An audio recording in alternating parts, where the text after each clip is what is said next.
Welcome to the Simplified Marketing Podcast. Straight talking ideas to grow your business. Well, hello and welcome to the Simplified Marketing Podcast. My name's John Lawley and I'm your web wizard. I'm Georgia and I'm your brand and marketing guardian. I'm Andrew Black and I help trades get off the tools. Now, before we go any further, please go to iTunes and subscribe to the podcast, and please leave a review so that more people can find us and obviously benefit from the amazing material and looking at our beautiful faces. And of course, go to marketingsimplified.co.uk to watch all the videos and download the accompanying sheets. Now, today's episode is very interesting. It's someone that me and Andrew know very well. It's an architect called Simon Miller. He's been in business for a number of years, and we went along to his office, all custom built, to find out more about his business. So here's Simon Miller. So hello and welcome, and thank you, Simon, for allowing us into your office. Well, thank you for coming. All the team as well. And for being asked, yeah. First one in. So look, just straight in. Simon, talk to us a little bit about this building and how the opportunity came to develop it. Well, I was working from home. I started in the front room of my house, and for years I was in the house, and from one person we became sort of 1.5 to 3 people, and then Francis got a bit fed up. We converted the loft. We got quite full, and this was a workshop. It was a breeze block workshop with a roller shutter, car mechanic, and there was a sign outside saying for rent, and we kept passing this site, and one of the guys who worked with me said, there's a site. I said, yeah, I know, it says for rent. I rang the agent. To cut a long story short, this sign that day said for sale and rent. So I rang the agent.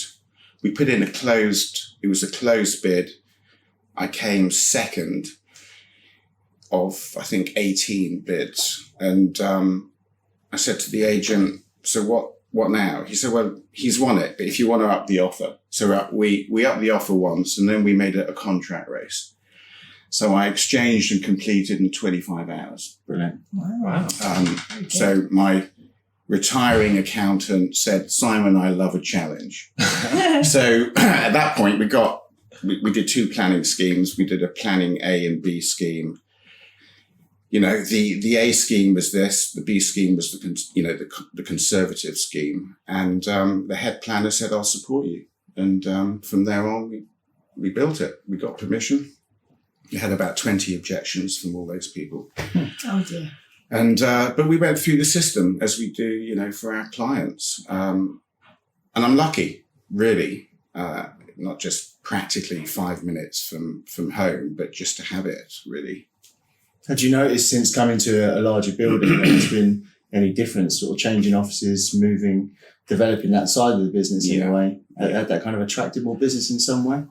Yeah, there was a very conscious decision before we moved, as we were building, to say we're not just moving. This isn't about moving. It's about how do you put this? Redefining what you do. So it was quite exhausting because you're moving, you're building something, you're running an office, but you're overhauling your whole mode of working out of choice. Yeah, I really like that. We've talked about that with a number of different business owners about, is that part of the strategy with your clients? So the place that they come to see you to talk about your services to begin with. And obviously then you have quite a unique experience then to set that up. Yeah. Well, I think there's a lot of self-searching that goes on. People don't talk about it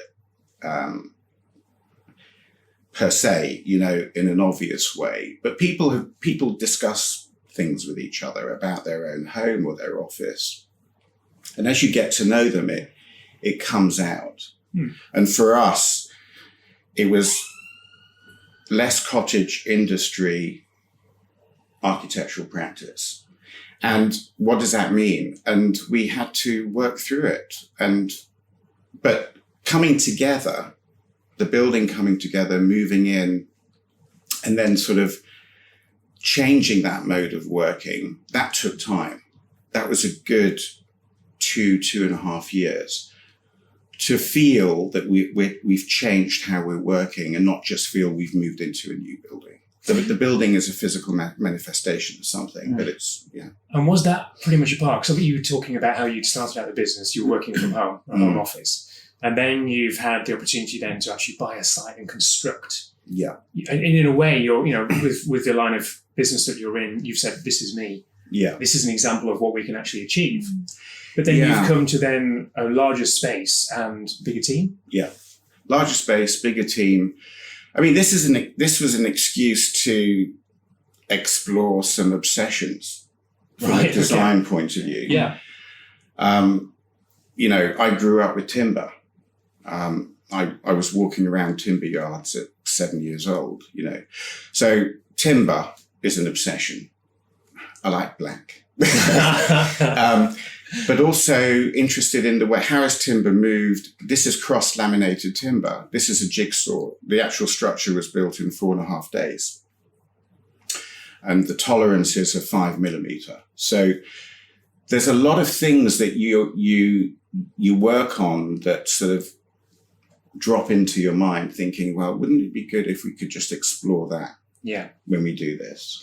Would you say for everyone listening, if you go to simonmillerarchitects.com, you can actually see some amazing images of the office that we're actually sat in. And we'll post some links as well on the podcast page. Mm. Yeah, you do. You see some of those images. The look of the building is interesting with black because, why do you want to do a black building? Well, that was, there's an idea behind that, which is the idea of the black box in your head. But what was interesting was, how do you achieve black, in a material? And we spent weeks talking to people who just produce black stain. Yeah. Well, that's what we do for our clients. Our clients said, I'd like a window, but what type of window? So you sort of get obsessive about it and try and get it right. But that's quite enjoyable. So it is quite odd to see the building on the website because it's a bit of a dream in a way. Literally, something you've experienced, but you see it there, but we're inhabiting it. So it's an odd relationship. We've got taking it from a different perspective as well. Yeah. When you moved the team here and obviously added to that team, was there a very definite culture shock? Yeah, there was a definite, deliberate culture shock. And I think that my team are great because we adapt. With a small architectural practice, things drop in. You have to react quickly to things. But it's quite an open. It's hierarchical to a point, not very hierarchical. It's quite a plastic way of working. So people could see what we were doing. They could witness the shift. Wow. So I think the various processes and checkings we've put into place sort of made sense, but the means of doing it is new. It's a new language, not just cash flow charts, but how you program work, etc., how you market. But people adapted, and that's great because it felt right. It felt like, well, I'm with the right guys. Mm-hmm. So in that sense, looking back on it, it wasn't that painful in that respect. It's quite interesting, really. Yeah, I'll do it completely. And how did you shoot? Because, on this side of the room, we're all creatives. Mm. I'm not trying to single you out there, Andrew, but how did you go from being... it's a shirt, isn't it? It's a shirt, possibly. I like that colour. Suits you. How do you go from that kind of creative mindset to then actually running a business? Yeah. And consolidating that with actually managing a team? Or is that something you've had to do naturally within your line of business anyway, with, let's say, trades and suppliers? To some extent, yes, it is something we do for our clients. But when you train as an architect, architects as a generalization, they're sort of butterfly minds. It's the way you're trained because your architectural training covers many, many things. It covers not just design, but philosophy, the theory of color, history, the history of art, lots of different things. So nobody teaches you how to run a business when you're in design school. And to some extent, you could argue, actually, that's good because you can really obsess about design and become, hopefully, have your own authenticity as a designer. The danger is, as that is pushed back, the shock is huge when you leave school. And you study 7 years. Yeah. As an architect, minimum 7 years. Most people study longer. So you have to cultivate that yourself. And that takes a long time. Unless you're of a mindset where you're less butterfly and your mindset is linked to the world of commerce. But in general, architects aren't, and I wasn't. But I've got a great wife. She managed 25 people running a publishing house and with deadlines and knew how to organize. Yeah. And so I had help there. And I've, as you know, since I've sought help and, I sought help too. So there's a point where you say things have to change and you have to sort of change all the time. With other businesses, can you obviously maybe had that realization that your skill set's in design or architecture and even touching on art and philosophy there, that business element, we speak to a lot of trades guys who have that technical skill, if you like, but again, don't necessarily have the business expertise. Yeah. Do you work with a lot of those trades and do you ever see them being stuck in that respect? Yeah, I do. But it's interesting though, because it's rare that if we have a particular job or task and we work with a trade, most of the time for us, it's a people collaborative thing.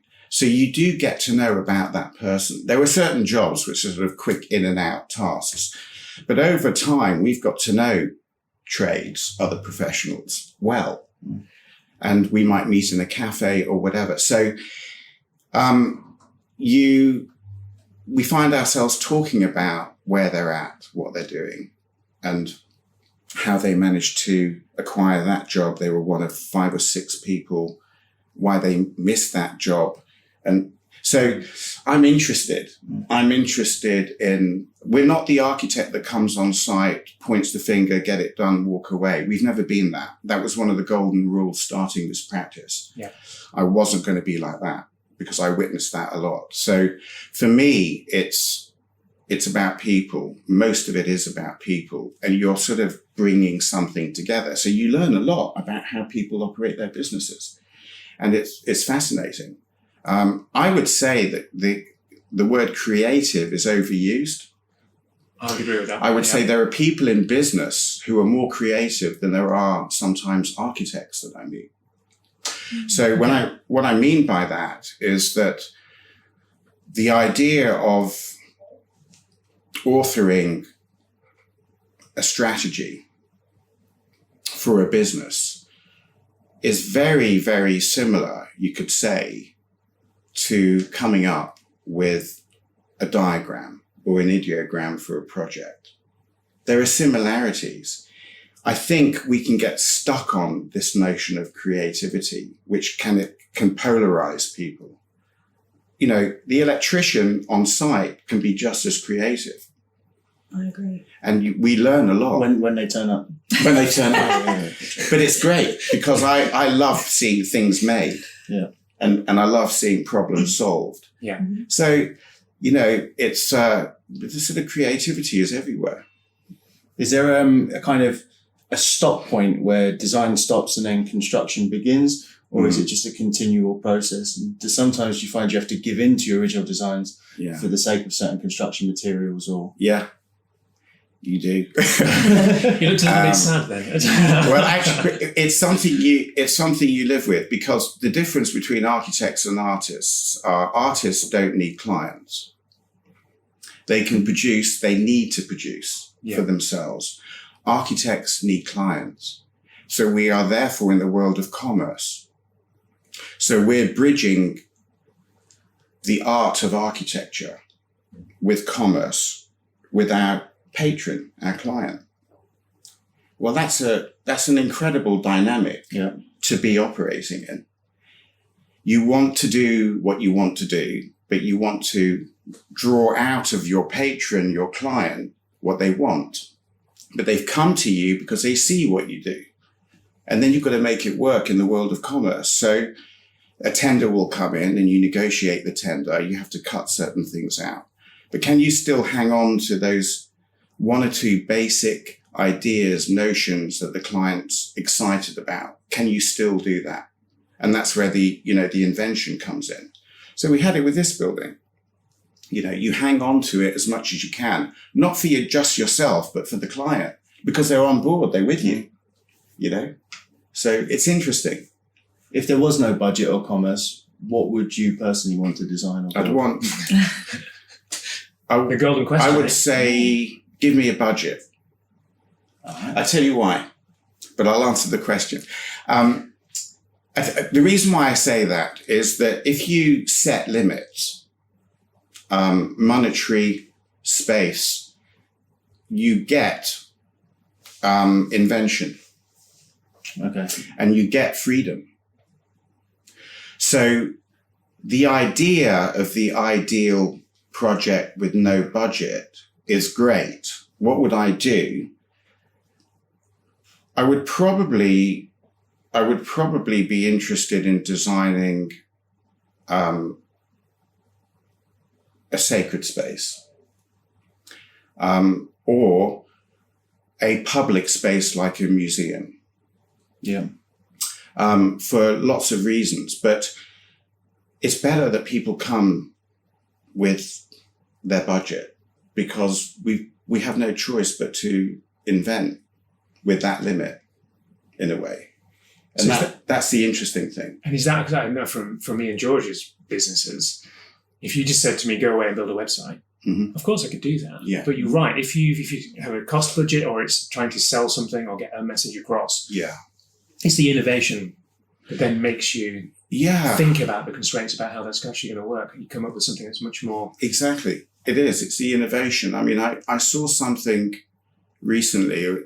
Someone's just won the James Dyson Award to produce a new plastic that's biodegradable. And this is someone who had not a lot of money, but was had cultivated themselves to the point where she came up with this very inventive,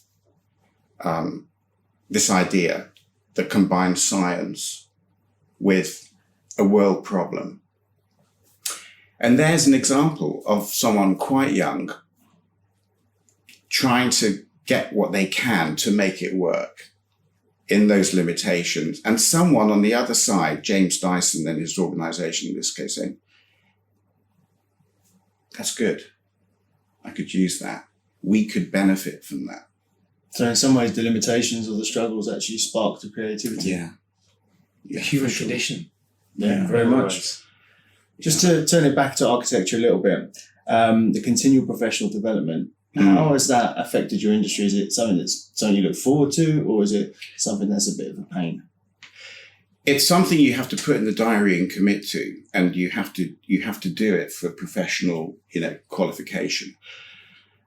But it's also interesting because it's a sort of cut out time where you leave the office, you attend, a professional practice day of lectures, and then you discover all sorts of weird stuff, like how you stain brickwork, for example, and scientifically what that does. There are other seminars and subjects you have to sort of attend to where it's tedious. Do you really want to know about U-value calculations and how you... Absolutely. Let's do half an hour on that. how you calculate heat loss. I'm designing in my next room at that point while this is going through. There's not much fun in that. But, continuing professional development isn't just that. I mean, we live in London. Design Museum's got an incredible show on Mars at the moment, moving to Mars. You've got performance art, you've got fringe theatre. It's all the same. it's not just about professional input. It's really about how you cultivate yourself. Is it as much also kind of about getting away from the office and stepping out of your normal routine? Because with that can come certain more introductions or conversations and so on. It is. I love it. Yeah. I love that because I can get on the scooter. I can park outside wherever it is. It's easy. You can walk around the Design Museum. It's an amazing building. London's full of that stuff. You meet people, and actually there's room for accident, which is great. Room for accident. Love it. You know, the arts world it can be quite close. You might sort of know a writer or another designer, someone at these events type thing. And there's, you know, London's like that. There's this sort of stuff going on and you just put yourself there and you find yourself sort of connected. I think that's probably where the art and construction does differ, because we hate accidents in Well, that's the beauty of design, isn't it? In that you never actually know where your inspiration is going to come from, just because you're going to be creating some beautiful building or an amazing graphic or whatever it's going to be. You could be inspired by something on a mug, something you see in the street that's going to then spark something in the creation you're doing for a client. Frances can't stand it sometimes. So you're in the street and she's looking around. Where is he? And I'm looking. It was like at Christmas we went to the country, Tewkesbury, Gloucestershire, and we were walking, and there was this incredible oak tree. It must have been about 150 years old type thing, but she was way down there. The thing is, you don't know because we're visual people, and Frances is wordy. So she's just as excited about words. So words and image is quite an interesting combination in our house. Yeah. So let's touch on a bit more of the of your marketing practices, because I think that's quite very interesting from what is seen as quite a well-to-do, established business, 7 years in training, etc. The normal thought of an architect is someone quite stuffy, old, in a quite well-to-do office. I'm not. This isn't. I'm not talking badly now, but that isn't necessarily the same view I think people have of you in that kind of resource. You're not. You're approachable or more approachable, and we work on that. Yeah. But there's obviously a fine balance, because obviously the training and everything involved in a certain level that an architect needs to be seen at. Well, people are looking for an authority, as they probably do to you, in your job. When I studied for a long time, I was working as well, and I saw how practices worked and the personalities involved. And it was a process of elimination. There were things that occurred to me where I said, that's not me, that's not what I'll be doing. And the transparency and approachability was a big thing for me. Yeah. So that's more a sort of intuitive thing where I wanted to feel that people could approach us. I wanted to go to site and not be the big person arriving on site where others were supposedly lower than you, the sort of, and architects can be accused of that still, whether you call that to do the professional character and the trade or whatever it is. So all that stuff occurred to me really quite early. And because I was studying and designing and doing all that stuff and working, the combination, I think that's what it's sort of, how it's developed in a way. And a few of the different ways that you then become more visible within the community, I suppose. We're here just by Hampstead Garden Suburb. Yeah. Obviously you have a particular specialism within that area. Yeah. But you're also getting out there in a lot of different channels. So I know that Instagram is something you use a lot of, Facebook, email marketing. You've also got your own line of videos as well. And you also run seminars for local estate agencies as well. Yeah. I mean, tell us a bit more about that, because I don't see many businesses in your ilk doing things like that. Yeah. With the estate agents, it's interesting because we're on a high street pretty much. And I pass these guys and I some years ago, I thought, "Oh, I'll drop in." I'm getting inquiries from people who are buying property, and it's through an agent. And surprisingly, I remember being really nervous about it at first. Surprisingly, they were very, accommodating. They said, "Well, drop your cards off, all that stuff." I said, fine. Got on the scooter and left, type thing. So it started like that. But then I realised that when people were ringing us wanting advice for property purchase, there was a sort of poverty in the knowledge of what it was we were looking at, the house, the building. And that the person representing the agent could be better informed and therefore might stand a better chance in selling the property in a way. And from my point of view, I was there to sort of explain what could be done under planning or building regs type of thing. So I went back to the agents and I said, I don't know what you think, but have you thought of this? And they said, that sounds okay. I didn't know you could do that. I said, well, why don't I just send you an email?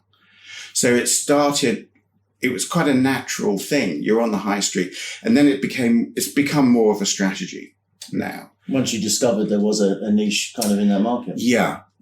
And it came out of meeting people on site. And an agent was there and the agent said, give me a card type thing.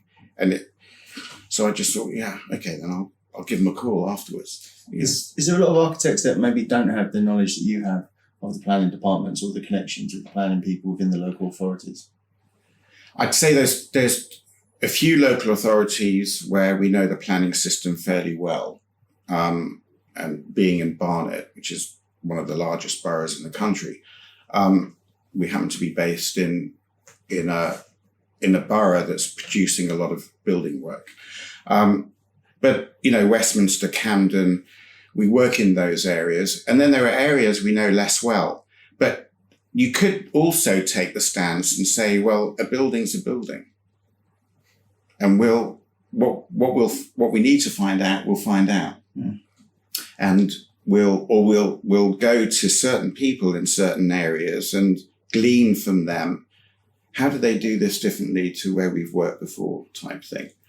So I'm quite interested in entering territories that I'm less familiar with, even though it's slightly, So in essence, doing something that scares you. A little bit, yeah, because you are doing maybe another planning application. Some of those requirements might be different, but it's interesting because it's also political. There's a political edge to working in Romford, say, than in Barnet, especially after elections.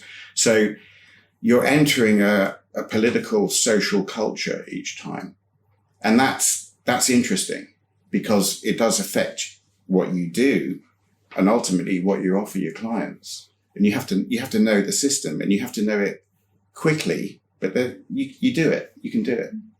So has something like social media worked for you as a business? To some extent, yes, but I feel like we're still very much at the beginning. I think you know that. Producing a website, what we have now, is a revelation for us. And it's a revelation because it's not about the website. It's about how you perceive what you're doing as a business and how that appears, but also strategically, how does it filter? And that's something I'm just not familiar with. I have to talk to people like you, to people like you guys to know that, because that's not my field. So it's a currency I don't know. Talk to me about design, products, objects, buildings, material. But talk to me about commerce, strategy, sending a message, disseminating it, having something that's feeding back, talking back to you. I need help. Well, I think you kind of touched on it. I think you are doing it in the sense that, okay, maybe you're not or feel as in touch with the social media or the website side, although there's a heavy presence now. But we're identifying that there was a niche or a lack of knowledge between the agents and the home buyers, especially in a kind of close-knit community like Hampstead Garden Suburb. Yeah.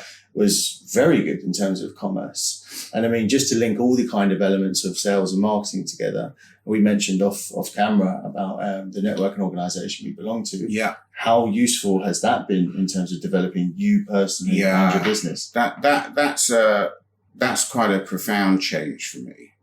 Because, being in a public forum is not me. So I think that was what's come out of that is a breadth of experience that is offered to you in a very economic way. If not in terms of cost, but the idea that you commit to a particular time in the week. You give your time to something in the week and you see that feedback almost immediately. Not necessarily in terms of a project that comes in, but something someone says, some instigation of a conversation, something someone's presented. So subjecting yourself to something like that, looking back on it, though it's mad at the time, sort of hated it in a way. It's interesting. So I'm quite, that's produced lots of other, ways of thinking about things, really. Yeah. It's another means of inspiration in some ways, isn't it? It is. It's another means of inspiration because, everyone's got a story in that room on a Tuesday morning. Everyone's got a story. And if you give yourself the time to hear it, it's fascinating. I'm never bored. I'm just never bored. There's always something going on. The atmosphere's light, so it's not as heavy as I first imagined when I first came to that thing. People want to see others do well. I mean, why would you not want to do that? Be a part of that environment, yeah. It's so crucial and so important. Yeah. And I think for all businesses, not just sort of trades or property professionals, when anybody starts a business and feels like it's part of the reason why we do the podcast, to come together, be part of a team, as well as being individual in our own, having that kind of group of people around is very powerful. Yeah, absolutely. I mean, when I hear about, when are the trades meeting next? What's great about it is it's organized. There's a diary thing, there's a format, but you know each other. You know each other well enough. And you're looking out for each other. And that's great. You want that when you're running your own business, even if it's not your business and you're representing that business, that security is key. And you may not find yourself actually talking about it in these terms we are now, like verbalizing it in this way. But if you stop someone and you sat them down, I think they'd say that. I think that's what they'd say. There's support. We've mentioned looking back a few times in this conversation. If you had some opportunity of meeting your past self, what advice would you give them? Good question. You're right. Don't go to that strip club. Yeah. Well, I would have said it's not that scary. People want you to do well. I think that would be one of the things, because you can hold yourself back. That's a very good point. I think that's key. Yeah. I think that's an absolute key point. I think we see it all the time. Yeah. How long does it take certain clients to come forward to speak to you because they know they've got to progress their business in some way? Yeah. How much fear is there? Yeah. I think that's a crucial point. Opening up to people. Yeah. A massive point. It is. It's big. And it's harder for some than others. So, yeah. And one more question from me is where you cross over from the sort of design element to the construction element. What are your frustrations with the certain trades that you work with? I would say the challenges for us, the architects, surveyors, with the people on the ground are, one, making sure you're communicating well enough so people have got it. Whether it's a drawing or your discussion on site, communication is one of the golden rules when it comes to making things. I think anything. But with building, so much can go wrong. You know, if you look at this building and the parts that make this building and the decision process, it's complicated. So communication is quite key. Turning up on time is important. The big thing is getting across to people that the client, if anything goes wrong, will call us. They rarely will call the trade or the builder, because we are the facilitator to make their thing happen. So we're the guy who's providing the turnkey. But over the years, as we work with trades, it gets better and better. It does get better and better.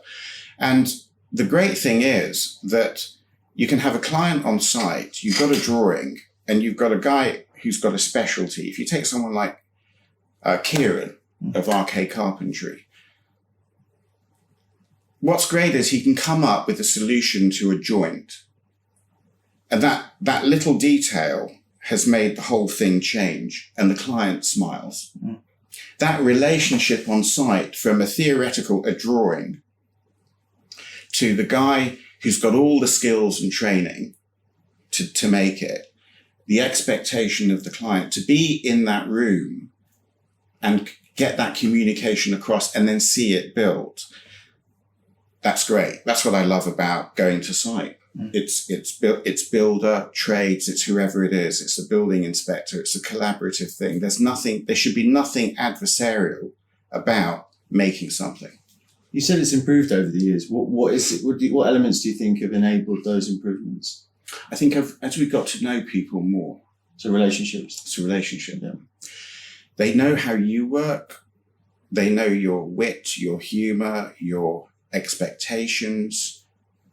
You're representing the clients. We get to know what they're doing. They're suggestive. They've got a new catalogue of this material, There's a sort of easing up because you get to know people. Maybe, there's pressure because there's time. And so they feel they can probably be a little bit more creative with solutions as well. Yeah, because we want to give people slack. We're not there to say, you've got to do it like that. We have to learn from the guys on site. It's a two-way thing. So I'm trying to always break down that thing about, you don't have to put your hammer down to have this conversation. Talk to me. What have you got in mind? That's the conversation. I want to know what you're thinking. Don't just rely on me because you're about to make it. So tell me, that's great. Yeah. I love that. It feels like it's live as opposed to the authoritative, prescribed route. And more of a collaboration. Yeah. Which is going to work for everyone. And at the end of the day, you see it because the product, the thing in itself, is always better. Right.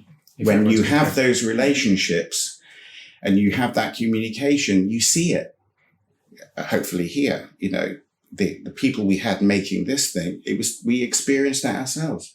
It's always the way. If you become micromanaged, you're stunting the creativity at any point, always. Absolutely. Here in the office, it's just like this in the office. Talking to the trades, it's like here. If someone comes up and I haven't got an opinion or a suggestion, go downstairs, come back to me. What are you thinking? They're not robots. Give me something of yourself. You end up with something better. So to summarize that then, communication. Yeah. But also collaboration. Yeah. Listening. Yeah. And also having that chance to be able to voice your own opinions. Yeah, and enjoying it. Environment. Yeah, to be able to do that. Enjoying it. It's really cold on site. It really is. It's rainy. You're wet. You just got off the scooter. You've got to keep it light. Yeah. You keep it light. Yeah, it's funny how everyone sort of defines themselves a little bit, whether it by, occupational level of experience or whatever it might be. Yeah. And it's just a case of, as you said, we're all trying to work towards the same product. So we can do it sort of shouting and screaming or by being creative and moving forward.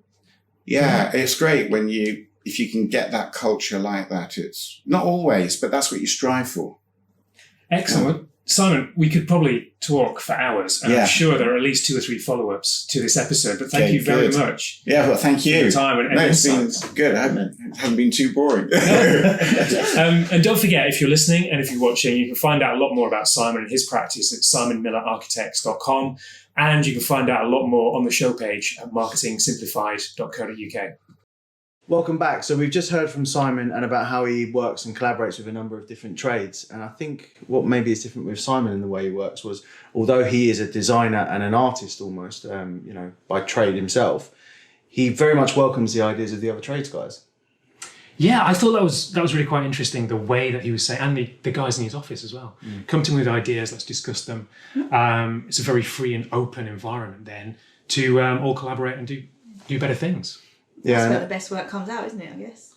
Absolutely, yeah. And I suppose you could almost sort of see his frustration in some ways, because it's almost like an artist is trying to use the canvas, which is now this building or this project, but obviously has a very functional, practical use. And when the trades guys come in, they're often very functional and practical and not necessarily with the artistry. Mm-hmm. Yeah, I was going to say, because if you just, from a trades perspective, and you must know more about this, if you're just kind of given a plan and said, do this, is that, do you get anything out of that personally? Yeah, and I think it's a good point. I think sometimes it's, especially with gas, plumbing and heating, so much of it is in the walls or below the floors, and so much of it is unseen. So when you do get the opportunity to do something like a plant room or something like that, where you can be a little bit more creative with your work, I think it more probably applies to people like carpenters. And carpenters can give real kind of solutions that have a good looking or an aesthetic value rather than just a functional value. So a craftsman. Yeah, getting towards that. And I think, but carpenters probably feel the same frustrations. If they're just sort of sanding doors or hanging doors all day, how they learnt their trade of very much being a craftsman versus just having that functional, almost like a DIY type situation. But certainly those guys can get to be more creative and get all the glory versus some of the plumbers and the heating engineers. Well, we were discussing that earlier as well, weren't we? And it's the first time that I met Simon, but that kind of division that there can be from the tradespeople and then architects, interior designers that still working on the same project, but we would describe them as like a sort of collared version, right? In some ways. But I hear it from my trades clients a lot that there is quite a divide and a bad ill feeling sometimes, but you've got to feel really comfortable with the people that you're collaborating with as well, and you need to feel respected. So sometimes it's a case of reviewing how we are as business operators and how the other people communicate and work as well, to try and find that middle ground to be able to deliver on what a tradesboy's finished product is and the architect's finished products. But yeah, I hear that a lot, and I could sort of hear what Simon was saying about it as well. I think Simon's hyper aware of it, Yeah. I think in almost every project you do, and even when to stretch it to homeowners as well, there's very much this feeling of us and them.